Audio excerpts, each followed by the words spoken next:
बिस्मिल्लाहिर्रहमानिर्रहीम। अस्सलाम वालेकुम to all of my students. बेटा उम्मीद करता हूँ आप सब खैरियत से होंगे और एक्टिवली प्रिपरेशन कर रहे होंगे एंट्री टेस्ट 2020 ई कैट की। और ये भी उम्मीद करता हूँ कि आप लोग इसके मैक्सिमम एमसीक्यूज़ की प्रैक्टिस भी साथ साथ कर रहे होंगे।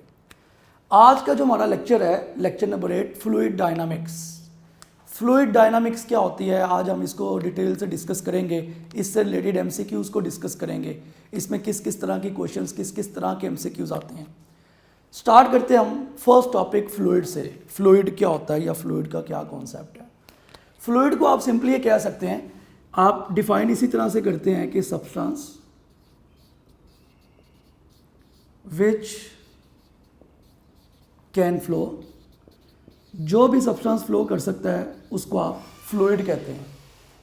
जिस सब्सटेंस के लिए भी आप फ्लो का वर्ड यूज़ करें वो फ्लूइड होता है। यूजुअली आप ये वर्ड यूज़ करते हैं कि liquids and gases are fluid. जितने भी लिक्विड और गैसेस हैं वो सारी की सारी फ्लूइड होती हैं, वो फ्लो कर सकती हैं। सॉलिड जो है वो फ्लो नहीं कर सकता, इसलिए जाहिर सी बात हम सॉलिड को फ्लूइड में कंसीडर नहीं करते। तो लिक्विड और गैसेस जो है वो फ्लूइड हैं। इसकी कई तरह की एग्जांपल्स आप ले सकते हैं, जैसे वाटर, हनी, टूथपेस्ट, इवन ये सारी की सारी फ्लूइड की एग्जांपल्स हैं जो मैंने आप लोगों के साथ डिस्कस की। तो बड़े एक सिंपल डेफिनेशन से, सिंपल से कॉन्सेप्ट से हमने स्टार्ट किया आज का लेक्चर। नेक्स्ट कॉन्सेप्ट है हमारे पास विस्कोसिटी। कि विस्कोसिटी क्या होती है या विस्कोसिटी का क्या कॉन्सेप्ट है। देखिए विस्कोसिटी को आप किस तरह डिफाइन करते हैं। विस्कोसिटी को आप सिंपली कहते हैं कि frictional effect between layers of the fluid। जो भी फ्लूइड की लेयर्स के दरमियान में फ्रिक्शनल इफेक्ट होता है उसको आप विस्कोसिटी कहते हैं। जितना ज़्यादा वो फ्रिक्शन का इफेक्ट ज़्यादा होगा उसकी विस्कोसिटी ज़्यादा होगी, जितना फ्रिक्शन का इफेक्ट कम होगा उसकी विस्कोसिटी कम होगी। जैसे अब टू बॉडीज़ को रब करते हैं, वो जितना ज़्यादा रब हो रही है, जितना फ्रिक्शन का इफेक्ट ज़्यादा है वो विस्कोसिटी ज़्यादा है। अगर आप एक ही टाइम में हनी और वाटर को इस तरह से चेक करना चाहते हैं कि इसकी विस्कोसिटी ज़्यादा है, तो देखिए वाटर जल्दी नीचे आता है एज़ कम्पेयर टू हनी। इसका मतलब वाटर की विस्कोसिटी काफ़ी कम है एज़ कम्पेयर टू हनी। तो हनी की विस्कोसिटी ज़्यादा होती है, वो थिक होता है। अगर हम विस्कोसिटी की डिपेंडेंस की बात करें कि विस्कोसिटी की डिपेंडेंस किन पैरामीटर्स के ऊपर है या विस्कोसिटी जो है वो किन किन फैक्टर्स पे डिपेंड करती है। पहला जो फैक्टर है वो है नेचर ऑफ मटेरियल। विस्कोसिटी जो है वो नेचर ऑफ मटेरियल के ऊपर डिपेंड करती है। सेकंड, इसकी जो डिपेंडेंस है वो टेम्परेचर के ऊपर है। तो दो तरह की डिपेंडेंस है विस्कोसिटी की, नेचर ऑफ मटेरियल और टेम्परेचर। अब टेम्परेचर के साथ क्या रिलेशन है। जो विस्कोसिटी ऑफ लिक्विड है ये टेम्परेचर के इन्वर्सली प्रोपोर्शनल होती है। ये बड़ा मेन रिलेशन है। आप जितना टेम्परेचर बढ़ाते जाते हैं, जितना टेम्परेचर ज़्यादा होता जाएगा विस्कोसिटी ऑफ लिक्विड कम होती जाएगी। अब जितना हनी को हीट अप करते जाएंगे उसकी विस्कोसिटी कम होती जाएगी। तो टेम्परेचर के इंक्रीज करने से विस्कोसिटी ऑफ लिक्विड जो है वो डिक्रीज करती है। अगर हम गैसेस की बात करें, यही रिलेशन अगर हम गैसेस के लिए डिस्कस करें तो गैसेस के केस में जो गैसेस की विस्कोसिटी है वो टेम्परेचर के डायरेक्टली प्रोपोर्शनल है। वो टेम्परेचर इंक्रीज करने से विस्कोसिटी इंक्रीज होती है, डिक्रीज नहीं होती है। इस चीज़ को आपने याद रखना है कि लिक्विड की विस्कोसिटी टेम्परेचर के इन्वर्सली प्रोपोर्शनल और गैसेस की विस्कोसिटी जो है वो टेम्परेचर के डायरेक्टली प्रोपोर्शनल। आप इसको इंक्रीज करेंगे ये फैक्टर भी इंक्रीज होगा। उसके बाद नेक्स्ट है हमारे पास स्टोक्स लॉ। कि स्टोक्स लॉ क्या होता है या स्टोक्स लॉ में हम क्या पढ़ते हैं। स्टोक्स लॉ के कॉन्सेप्ट में आप इस तरह कह सकते हैं कि स्टोक्स लॉ फर्स्ट लॉ है, फर्स्ट साइंटिस्ट था जिसने ये बताया कि आप ड्रैग फोर्स को मीन्स के फ्रिक्शन को कैसे फाइंड आउट कर सकते हैं। जब भी दो लेयर्स के दरमियान में कोई फ्रिक्शन की फोर्स होती है उसके लिए आप ड्रैग फोर्स का वर्ड यूज़ करते हैं फ्लूइड्स में। तो स्टोक्स लॉ आपके पास सिंपली इसको आप FD से रिप्रेजेंट करते हैं जो ड्रैग फोर्स है। इसका फार्मूला होता है आपके पास 6 पाई eta RV।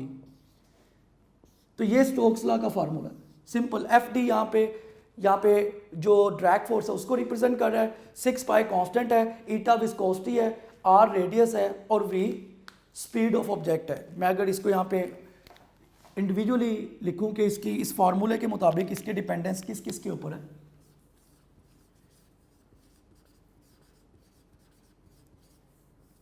ये फार्मूला हमें बता रहा है कि इसकी डिपेंडेंस किन किन पैरामीटर्स के ऊपर है। अगर मैं ये फार्मूला लिखता हूँ तो फर्स्ट जो पैरामीटर है ड्रैग फोर्स डिपेंड करती है विस्कोसिटी ऑफ द फ्लूइड, जो फ्लूइड की विस्कोसिटी है ड्रैग फोर्स उसके ऊपर डिपेंड करती है।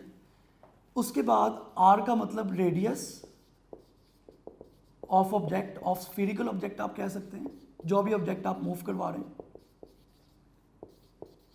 उसके बाद v जो है स्पीड ऑफ ऑब्जेक्ट, जो भी ऑब्जेक्ट की स्पीड है मूविंग थ्रू द फ्लूइड, जो भी फ्लूइड के थ्रू ऑब्जेक्ट मूव कर रहा है v उसकी स्पीड है। इस फार्मूले की आप कई तरह की वेरिएशंस देख सकते हैं। देखिए ये फार्मूला आपको ये बता रहा है कि ड्रैग फोर्स जो है वो आर के डायरेक्टली प्रोपोर्शनल है। अगर आपको दो तरह के रेडियस दिए जाएं और ड्रैग फोर्स फाइंड आउट करनी हो तो आप इस तरह से रिलेशन बनाएंगे, F D one over F D two is equal to R one over R two. एक रिलेशन तो आपके पास ये हो गया। यहां से हमें यह भी पता चल रहा है कि जो ड्रैग फोर्स है वो विस्कोसिटी के भी डायरेक्टली प्रोपोर्शनल है, अगर बाकी सारे पैरामीटर्स को हम कांस्टेंट रखते हैं। तो यहां से आप ये भी कह सकते हैं कि drag force is directly proportional to viscosity. अगर मैं इसकी रेशो बनाऊंगा तो ये इस तरह से आएगी, drag force 1 over drag force 2 is equal to viscosity of 1 divided by viscosity of 2। ये रिलेशन बनेगा। इसी तरह से अगर आप ड्रैग फोर्स का रिलेशन v के साथ बनाते हैं, v जो स्पीड है, जो फ्लूइड की स्पीड है, जो ऑब्जेक्ट की स्पीड है जो फ्लूइड में से मूव कर रहा है, तो ड्रैग फोर्स का रिलेशन v के साथ भी डायरेक्टली प्रोपोर्शनल। इसका मतलब अगर मैं इसको इक्वेशन की फॉर्म में लिखूंगा तो F D one over F D two is equal to V one over V two. तो ये सारे के सारे रिलेशंस आपको पता होने चाहिए। आपको एक एक चीज़ का पता होना चाहिए कि किस तरह से आप इसको फाइंड आउट कर सकते हैं। उसके बाद मैं अगर एक सिंपल सा यहाँ पे एमसीक्यू आपसे डिस्कस करूँ, बिल्कुल ग्राउंड लेवल का एमसीक्यू, अगर मैं कहता हूँ कि आप ये बताएं, एक मैं यहाँ पे एमसीक्यू लिख रहा हूँ कि for which of the following viscosity increases by increasing temperature। Question ये है कि इनमें से किसकी विस्कोसिटी टेम्परेचर के इंक्रीज करने से इंक्रीज होगी। यूजुअली इस तरह के क्वेश्चन एनटीएस में आते हैं, लेकिन मैंने बिल्कुल एक ग्राउंड लेवल के एमसीक्यू से स्टार्ट कर रहा हूँ कि कौन सा ऐसा मटेरियल है जिसकी विस्कोसिटी टेम्परेचर बढ़ाने से बढ़ेगी। ऑप्शन आपके पास है, अल्फा ऑप्शन है हनी, बीटा ऑप्शन आपके पास वाटर, चार्ली ऑप्शन आपके पास ग्लिसरीन और डेल्टा ऑप्शन आपके पास H2। अब आपने इस तरह के एमसीक्यू को कैसे चेक करना होता है। देखिए हनी आपको पता है लिक्विड फॉर्म है और लिक्विड का टेम्परेचर बढ़ाओगे तो विस्कोसिटी कम होगी। क्वेश्चन ये है कि टेम्परेचर बढ़ाने से विस्कोसिटी बढ़े। वाटर भी एक फ्लूइड है, मीन्स के लिक्विड है, इसका आप टेम्परेचर बढ़ाएंगे तो विस्कोसिटी कम होगी। इसी तरह से ग्लिसरीन भी एक फ्लूइड है। H2 जो है वो आपको पता है गैसियस स्टेट में है, गैस की फॉर्म है, तो H2 is a right option, क्योंकि गैसेस के केस में भी मैंने डिस्कस किया कि विस्कोसिटी और टेम्परेचर एक दूसरे के डायरेक्टली प्रोपोर्शनल होते हैं। तो ये एक बिल्कुल सिंपल सा एमसीक्यू है कि अगर कभी ऐसे पूछा जाए तो गैसेस के केस में विस्कोसिटी हमेशा इंक्रीज होगी टेम्परेचर के इंक्रीज करने से। उसके बाद हम देखते हैं कि जो भी हमने स्टोक्स लॉ पढ़ा उसकी लिमिटेशंस क्या हैं। लिमिटेशंस ऑफ स्टोक्स लॉ, अगर आप स्टोक्स लॉ की लिमिटेशंस को डिस्कस करते हैं, देखें स्टोक्स लॉ भी हमने जिस तरह पढ़ा कि स्टोक्स लॉ का फार्मूला है F D is equal to 6 pi eta R V. पहली बात तो ये कि स्टोक्स लॉ हमेशा लो स्पीड के ऊपर एप्लीकेबल होता है। जितनी कम स्पीड होगी तब ये एप्लीकेबल होगा, ये हाई स्पीड के लिए रिलेशन नहीं है। ये जो आप फार्मूला पढ़ते हैं ना कि F D is directly proportional to V, ये सिर्फ और सिर्फ लो स्पीड के लिए। अगर आप हाई स्पीड की बात करते हैं, जिस वहीं BS लेवल पे पढ़ाया जाता है, अगर मैं हाई स्पीड को डिस्कस करूंगा तो उस केस में जो ड्रैग फोर्स है वो v के डायरेक्टली प्रोपोर्शनल नहीं होगी बल्कि v स्क्वायर के डायरेक्टली प्रोपोर्शनल होगी। तो पहली लिमिटेशन इसकी ये है कि स्टोक्स लॉ को आप लो स्पीड के लिए यूज़ करते हैं, स्टोक्स लॉ को आप हाई स्पीड के लिए कभी भी यूज़ नहीं करते। दूसरी बात ये कि स्टोक्स लॉ जो है वो आइडियल फ्लूइड के ऊपर एप्लीकेबल नहीं है, आप इसको आइडियल फ्लूइड के ऊपर अप्लाई नहीं कर सकते, ये पॉसिबल ही नहीं आप इसको आइडियल फ्लूइड पे अप्लाई करें। उसकी वजह क्या है कि आइडियल फ्लूइड वो सारे के सारे फ्लूइड के लिए हम कहते हैं आइडियल फ्लूइड वो होता है जिसकी विस्कोसिटी जीरो हो। अब आप खुद सोचें, जिसकी विस्कोसिटी जीरो होगी तो उस पर लगने वाली ड्रैग फोर्स भी कितनी होगी? जीरो। यही एक रीज़न है कि स्टोक्स लॉ कभी भी आप आइडियल फ्लूइड के ऊपर अप्लाई नहीं करते, स्टोक्स लॉ हमेशा नॉन आइडियल फ्लूइड के ऊपर अप्लाई होता है, नॉन आइडियल फ्लूइड के ऊपर एप्लीकेबल होता है। आप आइडियल के ऊपर इसको अप्लाई कर ही नहीं सकते, पॉसिबल ही नहीं है कि आप इसको अप्लाई करें। तो ये आपको इसकी लिमिटेशंस भी पता होनी चाहिए। और आइडियल फ्लूइड वो होता है जो लैमिनर होता है, स्मूथ होता है, रेगुलर होता है। मतलब अगर आप सिंपली आइडियल फ्लूइड की बात करते हैं तो आइडियल फ्लूइड आप कहते ही एक ऐसे फ्लूइड को हैं जो कि रेगुलर भी होता है और लैमिनर कह लें आप, लैमिनर फ्लूइड होता है, नॉन विस्कस होता है, थिक नहीं होता, नॉन विस्कस होता है। और आइडियल फ्लूइड के केस में जो भी विस्कोसिटी होती है ईटा, उसकी वैल्यू जीरो होती है। ये आइडियल फ्लूइड की कंडीशन है कि आइडियल फ्लूइड के केस में विस्कोसिटी जीरो होगी। तो ये चैप्टर जो है मैंने जितना भी तक यहाँ तक डिस्कस किया, ये बड़ी इसकी सिंपल सी टर्म्स हैं जो मैंने आप बच्चों को समझाई, इसमें कोई भी बहुत ज़्यादा टेक्निकल बात नहीं है। अब नेक्स्ट टॉपिक से ये मेनली स्टार्ट हो रहा है चैप्टर, जो कि है टर्मिनल वेलोसिटी। मैं समझता हूँ यहाँ से ये प्रॉपरली ये चैप्टर स्टार्ट होता है, टर्मिनल वेलोसिटी से इसका कॉन्सेप्ट पता चलता है। अब हम डिस्कस करते हैं टर्मिनल वेलोसिटी को, कि टर्मिनल वेलोसिटी क्या होती है और इससे रिलेटेड क्या क्या MCQs आपको आते हैं। अगर मैं यहाँ पे टर्मिनल वेलोसिटी को डिस्कस करूँ, टर्मिनल वेलोसिटी ये एक ना बड़ा इंटरेस्टिंग टॉपिक है इसमें, इस पूरे चैप्टर में। टर्मिनल वेलोसिटी के लिए आप वर्ड हमेशा यूज़ करते हैं, आप इसको कहते हैं टर्मिनल वेलोसिटी को मैक्सिमम एंड कांस्टेंट वेलोसिटी। ये बड़ा अजीब वर्ड है, maximum and constant velocity. Maximum and constant velocity हम ये वर्ड इसीलिए यूज़ कर रहे हैं कि यही इसकी मैक्सिमम वैल्यू है और ये इसकी कांस्टेंट वैल्यू है। मतलब आपने आज तक हमेशा मैक्सिमम पढ़ा होगा, ये कांस्टेंट पढ़ा होगा, लेकिन इसके लिए हम वर्ड यूज़ करते हैं मैक्सिमम एंड कांस्टेंट वेलोसिटी। ये क्या है मैक्सिमम एंड कांस्टेंट वेलोसिटी और इसको ऐसा क्यों कहते हैं? देखिए, टर्मिनल वेलोसिटी हम हमेशा तब डिस्कस करते हैं, हम कहते हैं जैसे कोई भी एक वाटर ड्रॉपलेट है, अगर वाटर ड्रॉपलेट फॉल कर रहा है टुवर्ड्स द अर्थ, एक ऐसा पॉइंट जहां पे उसका वेट, क्योंकि आपको पता है कि वेट हमेशा डाउनवर्ड एक्ट करेगा और ड्रैग फोर्स हमेशा इसके अगेंस्ट एक्ट करेगी, मीन्स के अपवर्ड। एक ऐसा पॉइंट जहां पे ड्रैग फोर्स और वेट आपस में इक्वल हो जाएं, ये कंडीशन इसकी सुन लें, वो पॉइंट जहां पे ड्रैग फोर्स और वेट आपस में इक्वल हो जाएं, उस केस में जो वेलोसिटी होती है उसको हम बोलते हैं टर्मिनल वेलोसिटी। ये इसकी कंडीशन है कि जिस पॉइंट के ऊपर ड्रैग फोर्स और वेट इक्वल हो जाएंगे, उस पॉइंट पे जो वेलोसिटी होगी वो टर्मिनल वेलोसिटी होगी। और जब बॉडी टर्मिनल, इसीलिए देखो इसका नाम है मैक्सिमम एंड कांस्टेंट वेलोसिटी, क्योंकि जब बॉडी का वेट और ड्रैग फोर्स आपस में इक्वल हो जाती हैं, उस केस में बॉडी पे एक्ट करने वाला एक्सेलरेशन जीरो हो जाता है।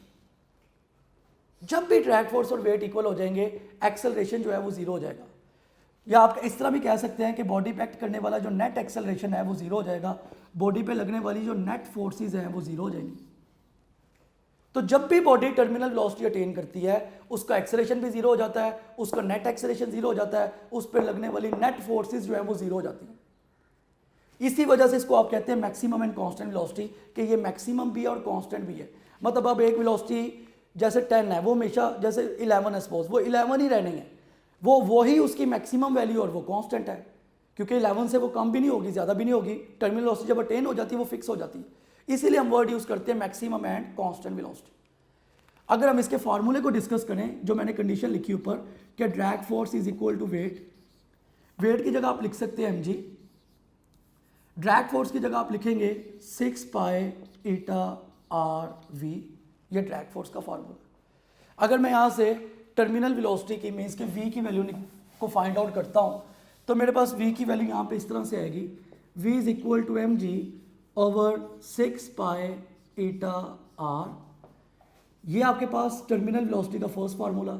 इस फार्मूले से हमें पता चलता है कि टर्मिनल वेलोसिटी आर के इन्वर्सली प्रोपोर्शनल। इस फार्मूला के मुताबिक अगर मैं टर्मिनल वेलोसिटी का रेडियस से रिलेशन बनाऊंगा तो terminal velocity 1 over terminal velocity 2 is equal to R2 over R1, ये रिलेशन बनेगा। एक दूसरा फार्मूला जो हम टर्मिनल वेलोसिटी का यूज करते हैं, अब उसको भी डिस्कस कर लेते हैं। जो सेकंड फार्मूला टर्मिनल वेलोसिटी का वो आपके पास है 2g r square rho over 9 ईटा, ये इसका सेकंड फार्मूला टर्मिनल वेलोसिटी का। अब देखो पहले फार्मूले में r के इन्वर्सली प्रोपोर्शनल, सेकंड फार्मूला में r स्क्वायर के डायरेक्टली प्रोपोर्शनल। अब बच्चे ये नहीं समझ पाते कि ये फार्मूला कब यूज करना है और ये वाला फार्मूला आपने कब यूज करना है, क्योंकि इस फार्मूला में r के इन्वर्सली प्रोपोर्शनल लिख रहे हैं, इस फार्मूला में आप r स्क्वायर के डायरेक्टली प्रोपोर्शनल लिख रहे हैं। तो ये अक्सर नहीं समझ आ पाती कि ये दोनों फार्मूलाज कब कब हम यूज़ करेंगे। याद रखें ये जो फार्मूला है कि terminal velocity is inversely proportional to r, ये सिर्फ और सिर्फ आप तब यूज़ करते हैं जब वो आपको के सेम मैसेज के दो सेम मैसेज हैं। अगर सेम मैसेज होंगे तो ये फार्मूला यूज़ होगा, अदरवाइज 99% यही फार्मूला आप यूज़ करते हैं। हमारी बुक में भी हर जगह पे उसने यही फार्मूला यूज़ किया। तो इस चीज़ का आपने ख्याल रखना है कि ये सिर्फ और सिर्फ आप तब यूज़ करेंगे जब मैसेज सेम होंगे, और जब मैसेज सेम नहीं है, कंडीशन उसने नहीं बताई, तो आप ये फार्मूला यूज़ करेंगे। अगर इसके मुताबिक मैं इसकी रेशो लेता हूँ तो ये ऐसे आएगा, terminal velocity 1 over terminal velocity 2 is equal to R1 square over R2 square. ये भी आपके पास इसका एक रिलेशन आ जाएगा। तो ये सारी चीज़ें आपको पता होनी चाहिए ताकि आपका कॉन्सेप्ट इसमें बिल्कुल क्लियर हो। उसके बाद अब मैं एक एग्जांपल देता हूँ सेम मैसेज वाली, जैसे मैंने अभी आपसे ये पूछा और आपको बताया भी कि किस तरह से आपने इस फार्मूला को यूज़ करना है। मैं एक आपको एग्जांपल देता हूँ। मैं कहता हूँ कि जैसे सपोज कर लें आपके पास एक कॉइन है और एक आपके पास स्टील प्लेट है। ये जो कॉइन है इसका मैस है 0.01 kg, और जो स्टील प्लेट है, ये कॉइन है आपके पास और ये स्टील प्लेट है, इसका मैस भी आपके पास 0.01 kg है। दोनों के मैसेज सेम है, इसका भी 0.01 kg, इसका भी 0.01 kg। अगर आपसे टेस्ट में पूछा जाता है कि एक कॉइन और स्टील जिनके मैसेज सेम है, हमने उनको साइमल्टेनियसली थ्रो किया, तो बताएं किसकी टर्मिनल वेलोसिटी ज़्यादा होगी, किसकी कम होगी, मीन्स के कौन नीचे जल्दी आएगा। अब इस तरह के क्वेश्चन को आप किस तरह से बताते हैं, दोबारा सुन लें कि एक कॉइन आपके पास और एक स्टील प्लेट है, इनको आपने थ्रो किया साइमल्टेनियसली, बताएं टर्मिनल वेलोसिटी किसकी ज़्यादा होगी। अब देखें यहाँ पे उसने कंडीशन क्या लगा दी, सेम मैसेज। चूंकि यहाँ पे सेम मैसेज हैं, इस एमसीक्यू को मैं इधर डिस्कस करता हूँ। इस केस में जो मैंने डायग्राम बनाई है वहाँ पे चूंकि सेम मैसेज हैं, अगर सेम मैसेज होंगे, जिस तरह मैंने पहले ही आपसे कहा कि अगर हम कभी भी कहते हैं कि सेम मैसेज हैं, सेम मैसेज के केस में हमेशा फार्मूला ये होता है कि terminal velocity is inversely proportional to r। Terminal velocity r के इनवर्सली प्रोपोर्शनल होती है। अगर मैसेज सेम है तो ये फार्मूला यूज होगा। इसका मतलब दोनों का मैथ सेम है। अब हमने डिसीजन जो लेना है वो r की बेस पे, रेडियस की बेस पे लेना है। अब देखो कॉइन का रेडियस कम है और स्टील प्लेट जो है उसका रेडियस ज़्यादा है। हमें नज़र आ रहा है कि जिसका रेडियस जितना कम होगा उसकी टर्मिनल वेलोसिटी उतनी ज़्यादा होगी। तो इन दोनों में से कॉइन का रेडियस कम है, स्टील प्लेट का रेडियस ज़्यादा है। चूँकि कॉइन का रेडियस कम है तो कॉइन की टर्मिनल वेलोसिटी ज़्यादा होगी, स्टील प्लेट का रेडियस ज़्यादा है, स्टील प्लेट की टर्मिनल वेलोसिटी कम होगी। हाँ, क्योंकि दोनों के मैसेज क्या बेटे सेम है। तो यहाँ पे मैं इसका कंक्लूजन लिख रहा हूँ कि इस केस में जो टर्मिनल वेलोसिटी कॉइन की है वो ग्रेटर होगी terminal velocity of steel plate कह लें। तो इस तरह से आपने चेक करना होता है कि जिसका रेडियस कम उसकी टर्मिनल वेलोसिटी ज़्यादा। ये सिर्फ आप तब यूज़ करें जब मैसेज वहाँ पे आपके पास क्या हो, सेम हो। एक और एमसीक्यू इससे रिलेटेड जो है मैं आपसे डिस्कस करता हूँ। जैसे ये भी एक पास पेपर्स में से है एक एमसीक्यू, मैं यहाँ पे एमसीक्यू लिखता हूँ और आप लोग जो है वो बताएं इसका आंसर क्या होगा। ये एक स्टेटमेंट है, एमसीक्यू इस तरह से लिखा हुआ है कि a mass of 0.1 kg is falling with constant speed of 5 meter per second in air। कहता है कि मैस जो है वो 0.1 kg है, वो कांस्टेंट स्पीड से फॉल कर रहा है 5 मीटर पर सेकेंड की वेलोसिटी से एयर में। आपने अब ये बताना है कि drag force by air is, question दोबारा देख लें, मैं इसकी तब तक ऑप्शन लिख रहा हूँ। अल्फा ऑप्शन आपके पास 1 न्यूटन, बीटा ऑप्शन आपके पास 10 न्यूटन, चार्ली ऑप्शन आपके पास 100 न्यूटन और डेल्टा ऑप्शन आपके पास 0। अब देखिए इस तरह के क्वेश्चन को आपने किस तरह से देखना होता है। इसमें वो कहता है मैस ऑफ 0.1 kg, उसने आपको एक मैस दे दिया, मैस की वैल्यू आपको गिवन है और वो ये बता रहा है, जो इसमें की वर्ड है कि कांस्टेंट स्पीड ऑफ 5 मीटर पर सेकेंड, के स्पीड कांस्टेंट है। इसका मतलब ये है कि वो आपको यहाँ पे दो चीज़ें दे रहा है, आपको उसने मैस भी दिया है और कांस्टेंट स्पीड भी। देखिए मैस आपके पास जो है वो 0.1 kg है और मेन चीज़ ये है कि वो आपको बता रहा है कि कांस्टेंट स्पीड है, drag force by air, speed की उसने आपको वैल्यू दी है 5 मीटर पर सेकेंड। ये कांस्टेंट स्पीड से मुझे पता चल जाएगा कि ये जो है ना टर्मिनल वेलोसिटी में से ही आया हुआ है। अगर कांस्टेंट स्पीड है तो आपने अब इसको सॉल्व, क्योंकि ड्रैग फोर्स आपने निकालनी है, फोर्स बाय एयर निकालनी है, किस तरह से आप सॉल्व करेंगे? सिंपली ये कंडीशन लगाएं कि drag force is equal to weight. तो drag force is equal to weight का फॉर्मूला होता है जी mg। जस्ट अब आपने वैल्यूज लगानी है, मैस आपको उसने दिया हुआ 0.1 और g की वैल्यू जो है वो आपके पास 10 है। जब आप इन दोनों को मल्टीप्लाई करवाएंगे तो आपके पास 10 न्यूटन आंसर आ जाएगा। इस तरह के भी क्वेश्चन आते हैं। इस केस में जो राइट ऑप्शन बन रहा है वो बीटा ऑप्शन है, बीटा इज राइट ऑप्शन। तो इस फॉर्मेट पे भी एमसीक्यू आ चुके हैं, ये ऐसे एमसीक्यूज भी आते हैं। उसके बाद अगर मैं एक और यहाँ पे एमसीक्यू डिस्कस करता हूँ, मैं कहता हूँ कि आप ये बताएं कि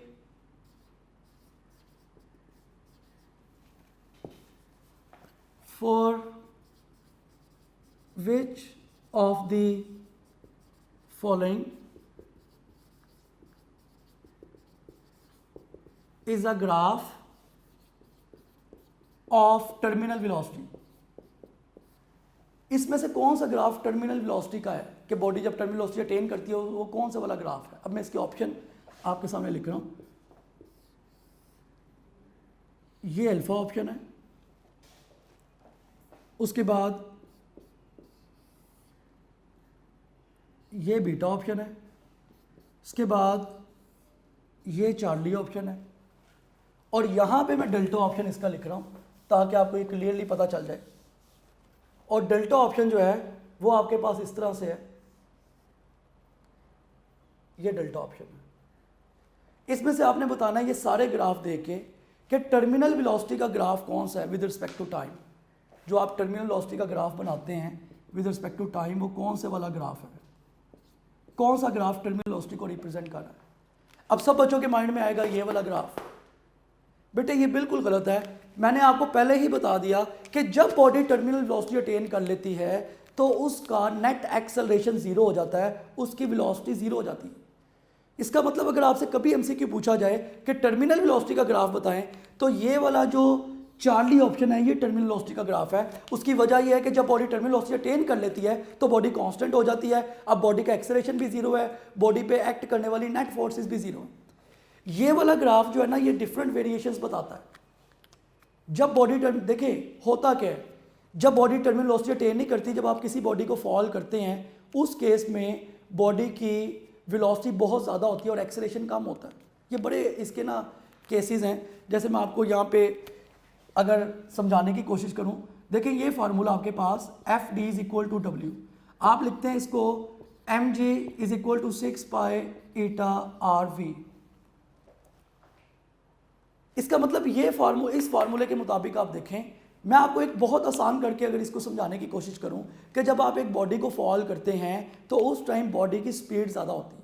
जैसे कोई एक पैराट्रॉपर है, एक पैराट्रॉपर जो पैराशूट पहन के जंप लगाते हैं उनको पैराट्रॉपर कहते हैं। वो अगर एक पैराट्रॉपर जंप करता है, जैसे ही वो जंप करेगा उस टाइम उसकी वेलोसिटी ज़्यादा होगी, और जैसे ही वो जिस लम्हे जंप शुरू करता है उस टाइम उसकी वेलोसिटी ज़्यादा है, फिर आहिस्ता आहिस्ता आहिस्ता वेलोसिटी में चेंज आएगा, और वो पॉइंट जहाँ पे वो टर्मिनल वेलोसिटी अटेन कर लेगा उस पॉइंट के ऊपर उसकी वेलोसिटी कांस्टेंट हो जाएगी। इसका मतलब ये है कि यहाँ पे 3 टर्म्स हैं। जब बॉडी जंप करती है तो उस टाइम उसकी वेलोसिटी ज़्यादा होती है, जब बॉडी फॉल कर रही होती है उस टाइम उसकी वेलोसिटी में वेरिएशन आ रही होती है, और जब बॉडी टर्मिनल वेलोसिटी अटेन कर लेती है तो उस टाइम बॉडी की वेलोसिटी कांस्टेंट हो जाती है। याद रखना, कांस्टेंट वेलोसिटी का ये ग्राफ है, ये सिर्फ और सिर्फ तब होगी कांस्टेंट वेलोसिटी जब बॉडी टर्मिनल वेलोसिटी अटेन कर लेगी। अगर बॉडी ने टर्मिनल वेलोसिटी अटेन नहीं की तो उसकी वेलोसिटी कांस्टेंट नहीं है, उस टाइम उसकी वेलोसिटी इंक्रीजिंग होगी। तो इस चीज़ का भी आपको पता होना चाहिए। टर्मिनल वेलोसिटी में तीनों पॉसिबिलिटीज़ हैं, वेलोसिटी कम भी हो सकती है, ज़्यादा भी हो सकती है, लेकिन जब टर्मिनल वेलोसिटी गेन हो जाती है, ऑब्टेन हो जाती है, उस टाइम वेलोसिटी कांस्टेंट हो जाती है। उस टाइम वेलोसिटी में कोई चेंज नहीं आता, नेट एक्सेलरेशन भी जीरो हो जाता है, उस पर एक्ट करने वाली फोर्स भी जीरो हो जाती है। उसके बाद नेक्स्ट एमसीक्यू हम डिस्कस करते हैं। मैं यहाँ पे ये कहता हूँ कि ये एक बड़ा अच्छा एमसीक्यू है। इस तरह के अक्सर जीके में स्पेशली जो एडवांस लेवल के कॉन्सेप्ट हैं, जो हाई लेवल के कॉन्सेप्ट हैं, वो यूनिवर्सिटीज़ में पूछे जाते हैं। एक एमसीक्यू इस तरह से है कि 8 वाटर ड्रॉपलेट्स जो हैं वो फॉल कर रहे हैं। आपके पास 8 वाटर ड्रॉपलेट्स हैं जो कि नीचे की तरफ गिर रहे हैं, फॉल कर रहे हैं। 8 बारिश के कतरे हैं, ऐसे कह लें 8 बारिश के कतरे हैं जो डाउनवर्ड आ रहे हैं, नीचे की तरफ आ रहे हैं। एक सिंगल ड्रॉप की जो वेलोसिटी है, वेलोसिटी ऑफ सिंगल ड्रॉप, एक कतरे की जो वेलोसिटी है वो आपके पास है 15 मीटर पर सेकेंड। एक कतरे की टर्मिनल वेलोसिटी आपके पास है। गौर से क्वेश्चन सुनिएगा कि 8 बारिश के कतरे आ रहे हैं, फॉल कर रहे हैं डाउनवर्ड। एक बारिश का जो कतरा है उसकी वेलोसिटी 15 मीटर पर सेकेंड है, एक कतरे की, एक ड्रॉप की। एक ड्रॉप की वेलोसिटी 15 मीटर पर सेकेंड है। अब क्या होता है, ये 8 के 8 ड्रॉपलेट्स, जैसे ये 8 ड्रॉपलेट्स आ रहे थे, ये 8 ड्रॉपलेट्स थे। अब क्या होता है, जब ये फॉल कर रहे हैं, ये ड्रॉपलेट्स कंबाइन होके एक बिग ड्रॉपलेट बना देते हैं, एक बड़ा ड्रॉपलेट बना देते हैं। मतलब मैं ये कहना चाह रहा हूँ कि 8 बारिश के कतरे फॉल कर रहे थे, एक कतरे की वेलोसिटी 15 मीटर पर सेकेंड थी। अगर 8 बारिश के कतरे मिलके एक बड़ा ड्रॉपलेट बना दें, अब बताओ टर्मिनल वेलोसिटी, इस बड़े ड्रॉपलेट की टर्मिनल वेलोसिटी क्या होगी। इसको आप 2 कह लें, इसको आप 1 कह लें, टर्मिनल वेलोसिटी 1। तो दोबारा एमसीक्यू सुन लें कि बारिश के 8 कतरे या डिफरेंट कतरे आ रहे हैं, 8 ड्रॉपलेट्स जो हैं वो फॉल कर रहे हैं डाउनवर्ड। एक ड्रॉपलेट की जो वेलोसिटी है वो 15 मीटर पर सेकेंड है। अगर 8 ड्रॉपलेट्स मिलके एक बड़ा ड्रॉपलेट बना देते हैं, अब बताएं कि टर्मिनल वेलोसिटी क्या होगी। ऑप्शन आपके पास इस तरह से, अल्फा ऑप्शन है जी 15 मीटर पर सेकेंड, बीटा ऑप्शन आपके पास 60 मीटर पर सेकेंड, चार्ली ऑप्शन आपके पास 120 मीटर पर सेकेंड, डेल्टा ऑप्शन आपके पास 80 मीटर पर सेकेंड।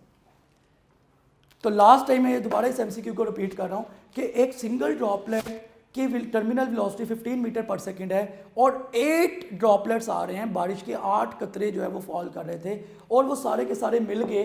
अब बताओ जब ये कंबाइन हो गया और एक बड़ा ड्रॉपलेट बन गया, इसकी टर्मिनल वेलोसिटी क्या होगी। अब बेटे इसके 2 तरीके, इस तरह के एमसीक्यू जो ट्रिकी एमसीक्यू होता है, इसके 2 मेथड है सॉल्व करने के। मैं आपको दोनों मेथड ही समझाता हूँ। पहले इसका मेन मेथड देखते हैं जो कि एक लेंथी मेथड है, और एक इसमें जो है वो इसका शॉर्टकट है, जो आपको आसान लगे आप इन दोनों में से कोई भी चूज़ कर ले। दोनों से आंसर सेम आएगा, दोनों का आंसर इक्वल होगा।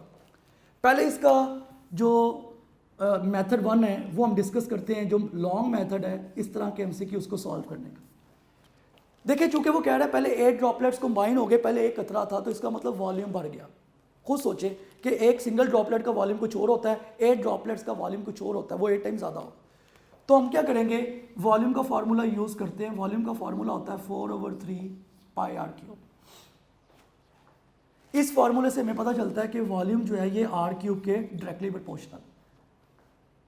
अगर मैं इसकी रेशो लेता हूँ तो रेशो इस तरह से आएगी V1/V2 is equal to R1 cube over R2 cube. ये इसकी रेशो आएगी।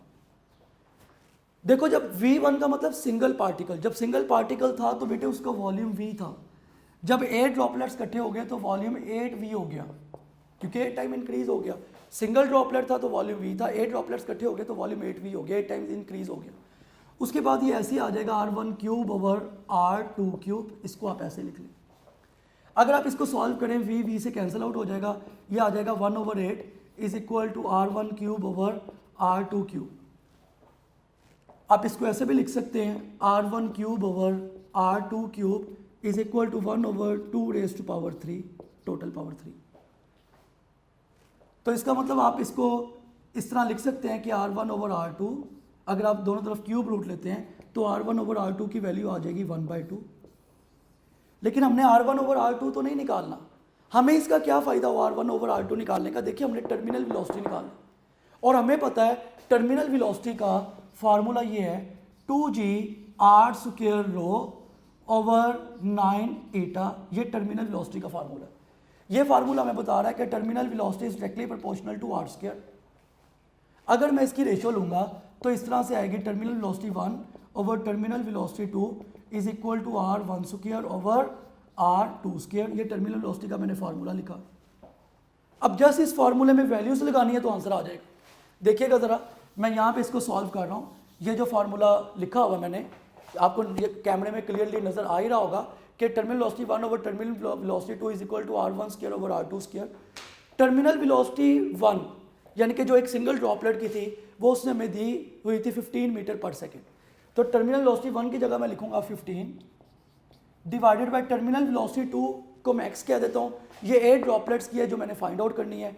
R1 ओवर R2, देखिए R1 की वैल्यू कितनी है, ये आपके पास 1, और R2 की आपके पास वैल्यू जो है वो कितनी आई हुई है 2। तो R1 की जगह 1 लिखेंगे, R2 की जगह आप 2 लिखेंगे। इसका मतलब R1 की वैल्यू आपके पास 1 है, ये 1 का स्क्वायर, और R2 की वैल्यू आपके पास 2 है, ये 2 का स्क्वायर। जब आप इसको सॉल्व करेंगे तो ये आपके पास आएगा 15 over x is equal to 1/4। जब आप फर्दर सिंप्लीफाई करते हैं, क्रॉस मल्टीप्लाई करवा दें तो x की वैल्यू आपके पास 60 आ जाएगी, 60 मीटर पर सेकेंड। तो राइट ऑप्शन जो है वो इसका 60 मीटर पर सेकेंड है कि अगर 8 ड्रॉपलेट्स मिल जाएंगे तो उसकी जो टर्मिनल वेलोसिटी है वो 60 हो जाएगी। ये तो था मेन मेथड, मीन्स कि इसको आप लेंथी मेथड भी कह सकते हैं। लेकिन चूंकि एंट्री टेस्ट में आपके पास तो इतना टाइम नहीं होता, आपने इसको फ़ौरन सॉल्व करना होता है। मैं आपको इसका शॉर्टकट बताता हूँ, मेथड 2 कह लें कि शॉर्टकट फॉर्म में आप इसको सॉल्व कैसे कर सकते हैं। क्या इसका शॉर्टकट होगा कि अगर इस तरह के MCQs आए तो हम उसे किस तरह से सॉल्व करेंगे। शॉर्टकट आप इसका इस तरह से याद रख लें कि इस तरह के क्वेश्चन का मैं तो ये फार्मूला बनाता हूँ कि required terminal velocity is equal to n power 2/3 multiply by given terminal velocity. Given terminal velocity का मतलब सिंगल ड्रॉपलेट की वेलोसिटी। इसको आप गिवन टर्मिनल वेलोसिटी भी कहते हैं या सिंगल ड्रॉपलेट की भी कहते हैं, जो सिंगल ड्रॉपलेट की टर्मिनल वेलोसिटी है। अब देखो सिर्फ आप इसमें वैल्यूज लगाओ, आंसर आ जाएगा। आपने जो निकालनी है 8 ड्रॉपलेट्स की निकालनी है, इसका मतलब ये रिक्वायर्ड है, required terminal velocity is equal to n का मतलब नंबर ऑफ ड्रॉपलेट्स। अब देखो बेटे वो कितने ड्रॉपलेट बना रहा था, 8 ड्रॉपलेट्स आपस में कंबाइन हो गए। अगर 8 ड्रॉपलेट्स आपस में कंबाइन हो गए तो n की वैल्यू आपके पास 8 आ जाएगी। यहाँ पे आपके पास होगा 8 power 2/3 multiply by given terminal velocity, means के सिंगल ड्रॉपलेट की जो टर्मिनल वेलोसिटी थी वो कितनी थी आपके पास 15 मीटर पर सेकेंड, जो एक ड्रॉपलेट की थी। सिंगल ड्रॉपलेट की जो वेलोसिटी आपको गिवन थी वो 15 थी। अब जस्ट आप इसमें वैल्यूज लगा दें। देखिए 8 को आप लिख सकते हैं 8 पावर 2/3, इसको आप लिख सकते हैं 2 पावर 3, और बाहर 2/3 वैसे लिखा हुआ है मल्टीप्लाई बाय 15। दोबारा सुन ले, शॉर्टकट तरीका n power 2/3 multiply by given terminal velocity, ये शॉर्टकट फार्मूला है। अगर इस तरह का कभी भी MCQ आए कि 8 ड्रॉपलेट्स मिल गए, 10 ड्रॉपलेट्स मिल गए, जितने भी ड्रॉपलेट मिल गए, ये शॉर्टकट फार्मूला है। इसमें n जो है वो नंबर ऑफ ड्रॉपलेट्स, VT का मतलब गिवन टर्मिनल वेलोसिटी का मतलब सिंगल ड्रॉपलेट की वेलोसिटी। जब सॉल्व करोगे 3 से कैंसिल आउट हो जाएगा, 2 पावर 2 का मतलब 4 को आप 15 से मल्टीप्लाई करवा दें तो आंसर कितना आ जाएगा आपके पास 60 मीटर पर सेकेंड। तो आप ये देखो कि आप इसको दोनों मेथड से कर लो, आंसर सेम आएगा। बेशक फर्स्ट मेथड यूज़ कर लें, बेशक आप सेकंड मेथड यूज़ कर लें, दोनों केसेस में जो इसका आंसर है वो सेम रहेगा 60 मीटर पर सेकेंड। तो ये थे सारे MCQs टर्मिनल वेलोसिटी के जो मैंने आप बच्चों से डिस्कस किए। अब जो नेक्स्ट हमारा टॉपिक है, नेक्स्ट जो हम डिस्कस करने लगे हैं, वो है जी इक्वेशन ऑफ कॉन्टिन्यूटी, जो कि बहुत इंपॉर्टेंट है और लास्ट ईयर भी इसी से रिलेटेड ही एमसीक्यू है। Equation of continuity, equation of continuity क्या होती है या इक्वेशन ऑफ कॉन्टिन्यूटी का क्या कॉन्सेप्ट है? इक्वेशन ऑफ कॉन्टिन्यूटी हमें सिंपली ये बताती है कि दो चीज़ों का प्रोडक्ट हमेशा कांस्टेंट रहता है, एरिया ऑफ क्रॉस सेक्शन और वेलोसिटी। इसके लिए आप वर्ड यूज करते हैं, ये इक्वल होता है फ्लो रेट के। फ्लो रेट कह लें, वॉल्यूम फ्लो रेट कह लें, एक ही बात है। यहाँ पे ए जो है ये एरिया ऑफ क्रॉस सेक्शन है, ये एरिया ऑफ क्रॉस सेक्शन को रिप्रेजेंट कर रहा है, और वी यहाँ पे जो है वो वेलोसिटी है फ्लूइड की, जो भी फ्लूइड इधर से निकल रहा है, वेलोसिटी ऑफ फ्लूइड। इसका मतलब एरिया ऑफ क्रॉस सेक्शन और वेलोसिटी ऑफ फ्लूइड का जो प्रोडक्ट है ये हमेशा कांस्टेंट होता है। आप इसको ऐसे भी लिख सकते हैं कि एरिया मल्टीप्लाई बाय वेलोसिटी, ये फ्लो रेट का मतलब होता है वॉल्यूम फ्लो रेट, इसको आप लिख सकते हैं V/T। यहाँ पे V जो है ये वॉल्यूम है, और ये जो आपके पास स्मॉल v है इसको आप बोलते हैं स्पीड। इसका मतलब आपको ये क्वेश्चन ये बताती है कि स्पीड जितनी कम होगी, मतलब जितना क्रॉस सेक्शनल एरिया ज़्यादा होगा स्पीड उतनी कम होगी।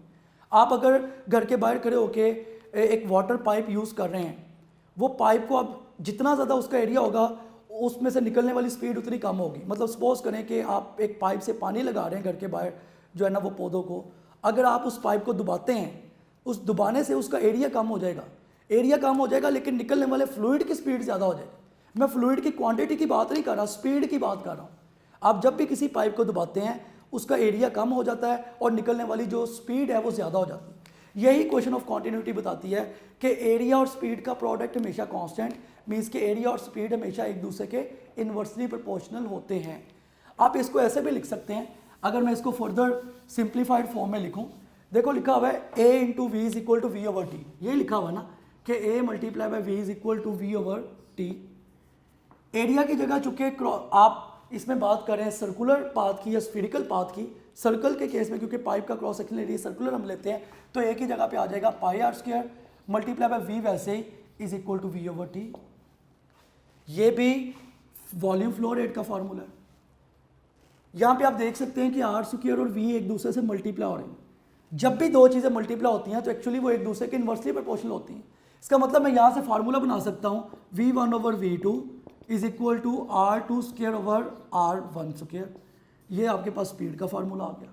कभी भी आपको ऐसा MCQ आए जिसमें आपने स्पीड निकालनी हो और आपको रेडियस गिवन हो, तो आप ये वाला फार्मूला यूज़ करके ईजिली वो वैल्यूज़ को ड्राइव कर सकते हैं।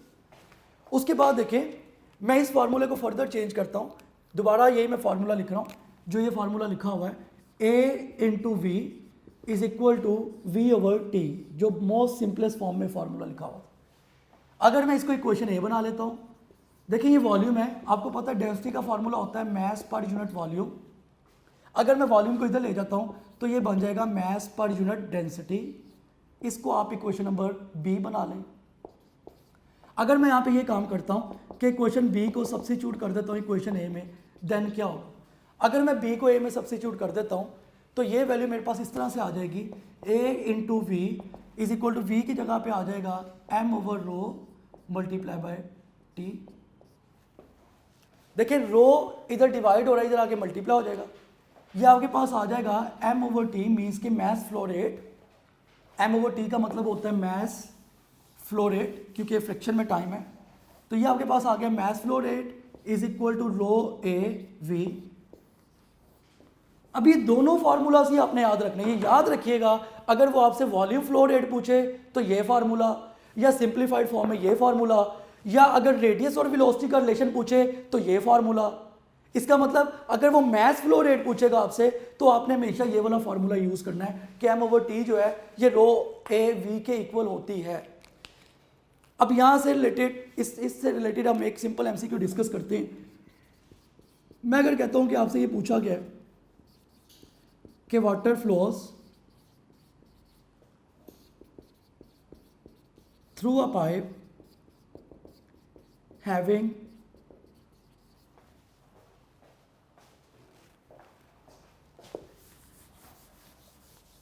ये साथ ही स्टेटमेंट लिख लें, having radius 5 over square root pi centimetre with velocity 5 meter per second, its flow rate is, ये आपको क्वेश्चन दिया गया कि वाटर एक पाइप में से फ्लो कर रहा है, उसका रेडियस ये है और वेलोसिटी ये है, आपने इसका फ्लो रेट बताना है। अब बजाय इसके कि मैं इसकी ऑप्शन लिखूँ, आपको मैं तरीका ये समझा देता हूँ, बहुत सिंपल एमसीक्यू है। इस तरह के क्वेश्चन को सोल्व आपने कैसे करना है, देखिए वो फ्लो रेट कह रहा है, अगर वो सिंपली फ्लो रेट कहेगा तो इसका मतलब होता है वॉल्यूम फ्लो रेट। अगर मैस फ्लो रेट होगा वो आपको बताएगा कि मैस फ्लो रेट है। सिंपल फ्लो रेट का मतलब वॉल्यूम फ्लो रेट। इसका मतलब आप फार्मूला लगाएं कि वॉल्यूम फ्लो रेट का फार्मूला क्या होता है, A multiply by V. A area है, एरिया नहीं गिवन, रेडियस गिवन है और पाइप की बात कर रहा है, तो फार्मूला ऐसे लिखूंगा मैं, pi R square multiply by V is equal to flow rate. V over T लिख लें या फ्लो रेट लिख लें, अप टू योर चॉइस। तो ये फ्लो रेट के लिए जस्ट ये फार्मूला, इसमें वैल्यूज लगा दें। देखिए पाई एज इट इज आ जाएगा, मल्टीप्लाई बाय रेडियस की वैल्यू उसने दी है 5 over square root pi centimetre. Centimetre को मीटर में करना हो तो आपको पता 100 पे डिवाइड करते हैं, ये आ जाएगा 5 over square root pi into 10 raise to power -2, क्योंकि सेंटीमीटर में था मैंने मीटर में किया। 8 स्क्वायर है तो ये स्क्वायर आ जाएगा, मल्टीप्लाई बाय वी। वी की वैल्यू कितनी है बच्चों आपके पास, 5। इसको आप सॉल्व कर ले, ये आपके पास आएगा पाई इंटू 5 का square 25 into 10 raise to power -4 into 5 divided by, pi का स्क्वायर रूट भी है और टोटल का स्क्वायर भी है, तो स्क्वायर और स्क्वायर रूट कैंसिल आउट हो जाएंगे, ये पाई आ जाएगा। इसका मतलब ये पाई पाई से कैंसिल आउट हो गया। 25 को आप 5 से मल्टीप्लाई करेंगे, हो जाएगा 125 इंटू 10 रेज टू पावर -4 और फ्लो रेट का यूनिट होता है मीटर क्यूब पर सेकेंड। ये आपके पास फ्लो रेट का आंसर आ गया। तो इस तरह के जब भी आपको एमसीक्यूज आएँ, आपने सिंपली फार्मूला यूज़ करना है, वैल्यूज लगानी है और आपके पास आंसर इसका आता जाएगा। नेक्स्ट जो हमारा टॉपिक है वो है जी बर्नौलीज इक्वेशन, कि बर्नौलीज इक्वेशन क्या होती है या इसका कॉन्सेप्ट क्या है। बर्नौलीज इक्वेशन में क्या मेन चीज़ें हैं वो भी हम डिस्कस करते हैं। Bernoulli's equation,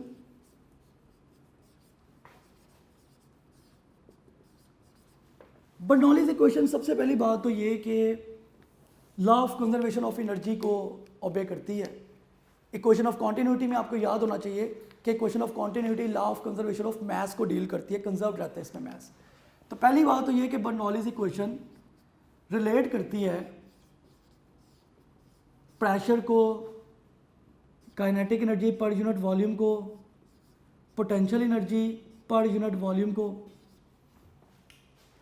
Bernoulli's equation law of conservation of energy को डील करती है। बर्नौलीज इक्वेशन ये बताती है कि sum of pressure plus kinetic energy per unit volume plus potential energy per unit volume, ये सारा फैक्टर जो है ये कांस्टेंट रहता है। अब बच्चे सोच रहे होंगे ये पता नहीं है कहाँ से आ गया kinetic energy per unit volume या potential energy per unit volume.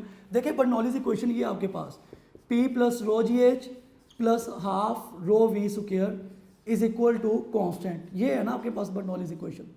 अगर इसमें आप डिफरेंट वैल्यूज लगाएं, देखिए P वैसे ही आ गया आपके पास, रो की वैल्यू होती है m/v, G H as it is आ गया प्लस हाफ, यहाँ पे रो की value m/v into V square is equal to constant. अब देखो ये वही बन गया, mgh का मतलब होता है potential energy, half mv square का मतलब होता है काइनेटिक एनर्जी। तो ये बर्नौलीज इक्वेशन आप ऐसे लिख सकते हैं कि pressure plus kinetic energy per unit volume plus potential energy per unit volume remains constant. ये बर्नौलीज इक्वेशन है, ये इसकी जनरल स्टेटमेंट है जो मैंने बोर्ड पे लिखी। अब हम देखते हैं एंट्री टेस्ट के पॉइंट ऑफ व्यू से इसके फार्मूलाज को आपने यूज़ किस तरह से करना है या फार्मूलाज में क्या चीज़ें होनी चाहिए, आप किस तरह से इसके फार्मूलाज को यूज़ करते हैं। देखें ये बर्नौली इक्वेशन है, P1 plus rho g H1 plus half rho V1 square is equal to P2 plus rho g H2 plus half rho V2 square, ये बर्नौलीज इक्वेशन है। अगर हम कहते हैं कि एक एरोप्लेन मूव कर रहा है, जाहिर एरोप्लेन की हाइट सेम रहेगी, कांस्टेंट रहेगी। अगर हाइट कांस्टेंट है मीन्स कि अगर हम कहते हैं हॉरिजॉन्टल हाइट हम बात कर रहे हैं H1 is equal to H2। अगर तो बेटे H1 और H2 इक्वल हो गए तो ये हिस्सा कैंसिल आउट हो गया। देखो यहाँ पे H1 की जगह भी H आ जाएगा, यहाँ पे H2 की जगह पे भी H आ जाएगा। अगर ये दोनों हिस्से आपस में इक्वल हो जाएंगे तो ये कैंसिल आउट हो जाएंगे। ये आपके पास रह जाएगा P1 plus half rho V1 square is equal to P2 plus half rho V2 square. इसको आप सॉल्व करेंगे तो ऐसे होगा, P1 ये प्लस का P2 इधर आके माइनस का हो जाएगा is equal to half rho V2 square minus half rho V1 square. P1 minus P2 को आप प्रेशर का डिफरेंस भी कह सकते हैं, प्रेशर चेंज भी कह सकते हैं। Delta P is equal to half rho इनमें से कॉमन आ रहा है V2 square minus V1 square. अब आप ये देखें कि सारे के सारे आपके पास MCQs ही हैं। अगर आपको कभी भी ऐसा MCQ आए कि आप प्रेशर का चेंज निकालें और जस्ट आपको ये डाटा गिवन हो, वो कभी भी आपको कह दे कि हाइट सेम है, वो आपको की पॉइंट उसका कोई ना कोई बताएगा कि हाइट सेम थी या हॉरिजॉन्टल है या एरोप्लेन मूव कर रहा है, तो आपने ये फार्मूला अप्लाई करना है। डेंसिटी आपको पता है कांस्टेंट होगी या डेंसिटी उसने आपको दी होगी अगर एयर की बात कर रहा हो। तो कभी भी प्रेशर का चेंज पूछे जस्ट इसमें वैल्यूज लगाएं तो आपके पास आंसर आ जाएगा। इस तरह के क्वेश्चन कई बार एंट्री टेस्ट में आए हैं जिसमें वो इनिशियल वेलोसिटी 0 रखता है, हाइट कांस्टेंट रखता है, आपने ये फार्मूला लगाना होता है और आंसर आ जाता है। तो ये बर्नौलीज इक्वेशन की वेरिएशन है जो मैं आपको बता रहा हूँ कि आप इसे डिफरेंट वे में बर्नौलीज इक्वेशन को यूज़ कर सकते हैं, थोड़ा थोड़ा चेंज करते जाएं, आंसर चेंज होता जाएगा। इसी की एप्लीकेशन है बर्नौलीज इक्वेशन की, जिसको आप बोलते हैं टोरिसेलिस थ्योरम। अब हम टोरिसेलिस थ्योरम को डिस्कस करते हैं कि टोरिसेलिस थ्योरम क्या होता है या टोरिसेलिस थ्योरम का क्या कॉन्सेप्ट है।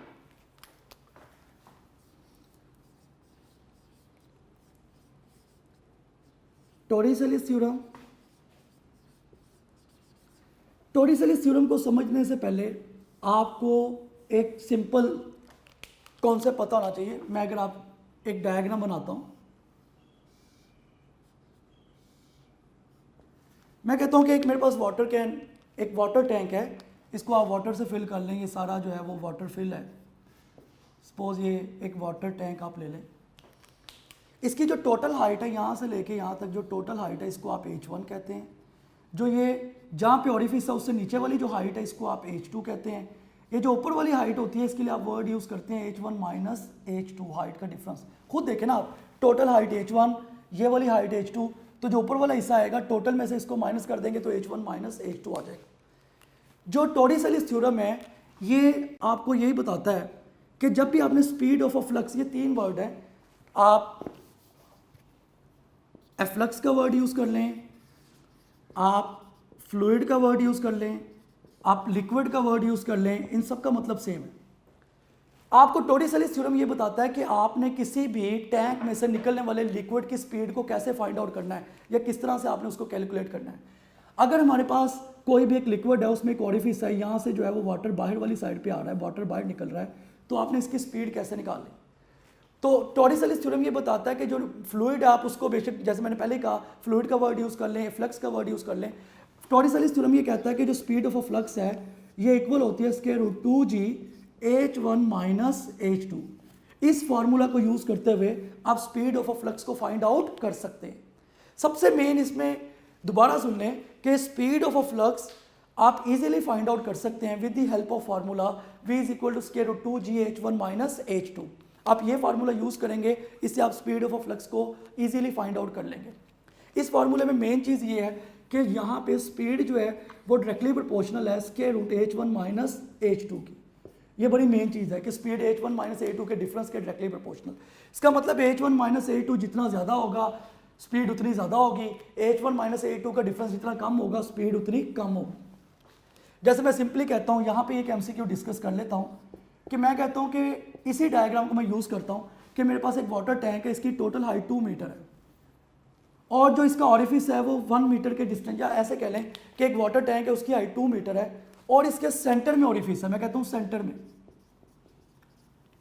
आप खुद सोचें कि अगर टोटल हाइट 2 मीटर है, सेंटर में ऑरिफिस है, तो नीचे वाली हाइट भी 1 मीटर होगी और H1 माइनस H2 भी कितना होगा, 1 मीटर। ये मैं एक MCQ आपको करा कि सपोज अगर MCQ आया कि एक वाटर टैंक है उसकी टोटल हाइट 2 मीटर है, जो उसका ऑरिफिस है वो सेंटर में है, आप उसकी स्पीड ऑफ अ फ्लक्स निकालें।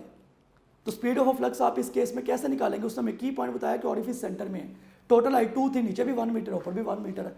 तो सॉल्व किस तरह करोगे, v का formula square root 2g H1 minus H2, ये फार्मूला आपने लगाना है। अब देखो इसमें वैल्यूज लगा दो, v is equal to square root 2 multiply by g की वैल्यू 10, H1 माइनस A2 कितना आपके पास 1 मीटर, क्योंकि ये सबसे की पॉइंट है H1 माइनस A2 की वैल्यू का पता होना। तो ये आपके पास आ गया स्क्वायर रूट 20, स्क्वायर रूट 20 को सॉल्व करो, ये 4.43 समथिंग मीटर पर सेकंड में आंसर आ जाएगा। इस तरह से आपको कोई भी एमसीक्यू आए स्पीड ऑफ फ्लक्स का, जस्ट आपने ये फार्मूला फाइंड लगाना है और उस वैल्यू को इजीली फाइंड आउट कर लेना है।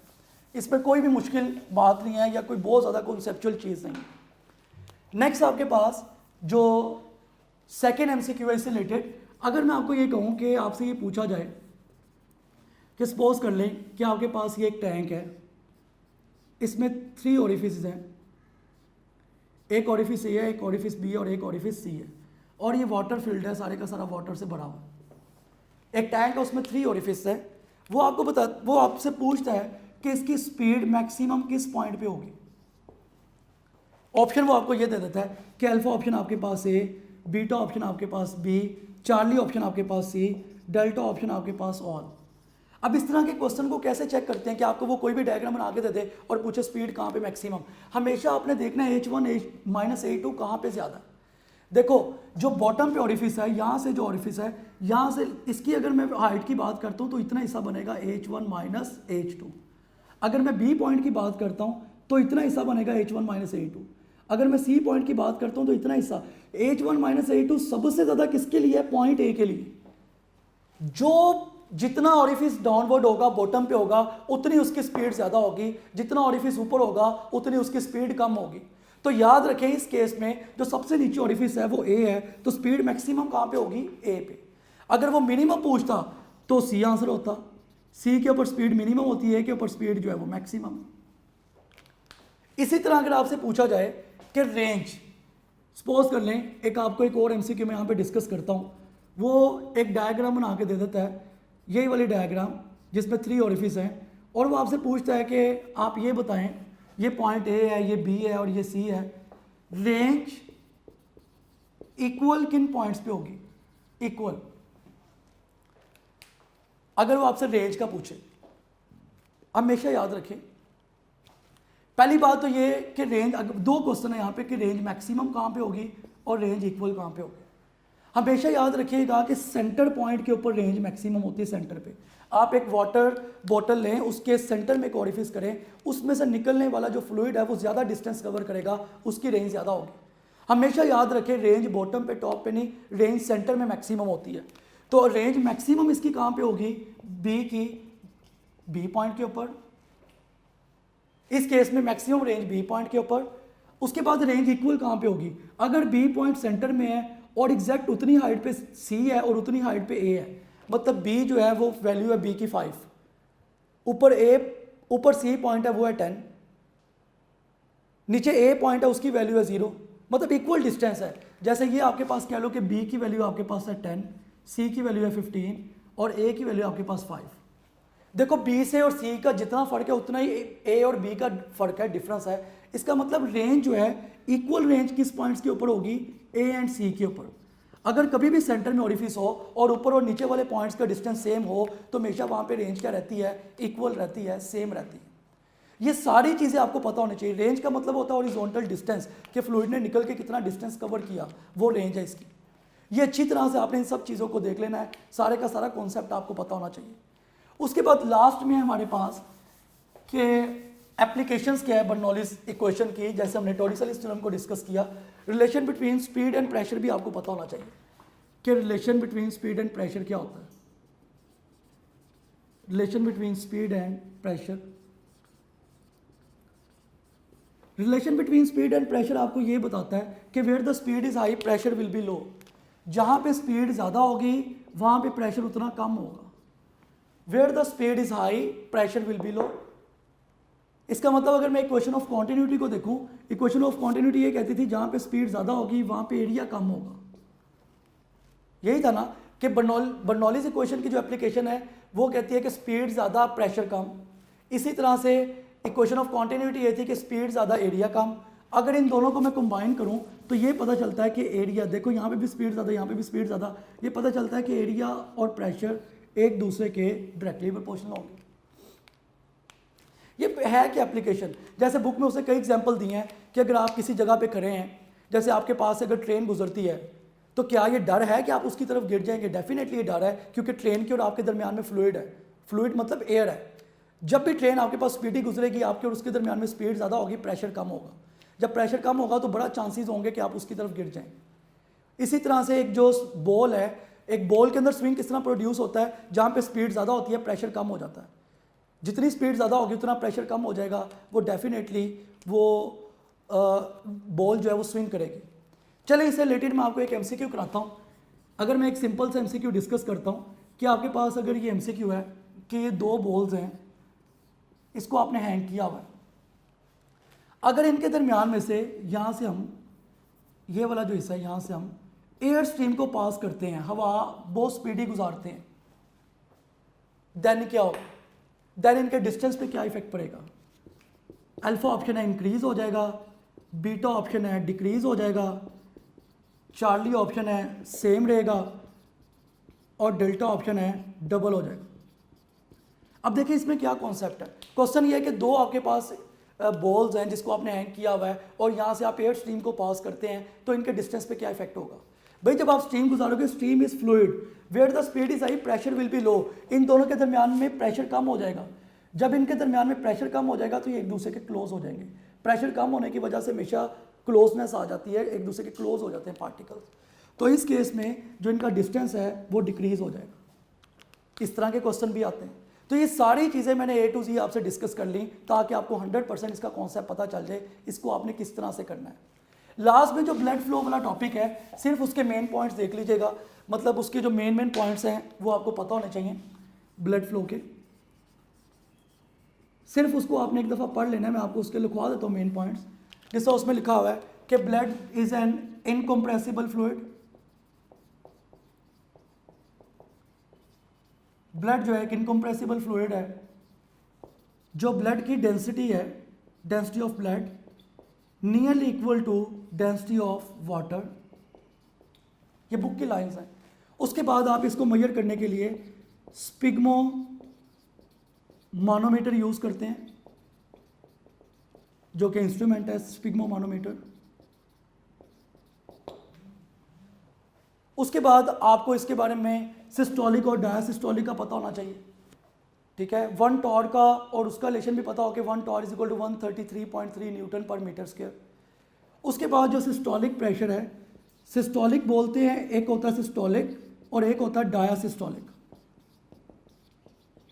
सिस्टोलिक बोलते हैं ऊपर वाले प्रेशर को। जब आप घर में अपने पेरेंट्स का ब्लड प्रेशर चेक करते हैं, जो फर्स्ट उसकी बीट आपको सुनाई देती है वो सिस्टोलिक होती है, जिसको आप बोलते हैं डॉक्टर टिपिकली ऊपर वाला ब्लड प्रेशर और नीचे वाला प्रेशर। सिस्टोलिक की वैल्यू फिक्स है 120 टॉर आप लेते हैं, और डायसिस्टोलिक जो है उसकी वैल्यू 70 to 80 टॉर होती है। सिस्टोलिक के ऊपर जो ब्लड का फ्लो है वो टर्बुलेंट होता है। टर्बुलेंट का मतलब ये होता है उसमें कोई तरतीब नहीं होती, और डायसिस्टोलिक के ऊपर वो स्ट्रीम लाइन होता है। क्योंकि जब आप डायसिस्टोलिक की तरफ जाते हैं, आप उसको कहते हैं नीचे वाला प्रेशर इतना है, तो आहिस्ता आहिस्ता उसकी वैल्यू कम हो रही होती है और वेन्स ओपन हो रही होती हैं। ये सारी चीज़ें आपको पता होनी चाहिए थी। बस इसमें लास्ट में ये देखें कि मिनिमम ब्लड प्रेशर मिनिमम कब होता है या कहाँ पे होता है। अगर हम कभी भी कहते हैं मिनिमम ब्लड प्रेशर, तो आपको ये पता होना चाहिए मिनिमम ब्लड प्रेशर ना स्टैंडिंग पोजीशन में होता है, जब हम बैठते हैं तब भी नहीं होता, लेइंग पोजीशन में। जब आप लेटे होते हैं तो आपका ब्लड प्रेशर कम होता है हमेशा, ये याद रखिएगा, लेइंग पोजीशन में। उसकी वजह क्या है? अक्सर जो आपने देखा होगा डॉक्टर्स के पास जो एस्थमा के पेशेंट आते हैं, डॉक्टर उनको फ़ौरन जो है वो लिटा देते हैं, क्योंकि जितना वो ज़्यादा लेटेंगे उनका ब्लड प्रेशर नॉर्मल हो जाएगा, वो ग्रेविटी की पोजीशन में आ जाएगा। लेइंग पोजीशन में ब्लड प्रेशर मिनिमम होता है। और सैटेलाइट्स के केस में भी ब्लड प्रेशर जो है वो मिनिमम होता है।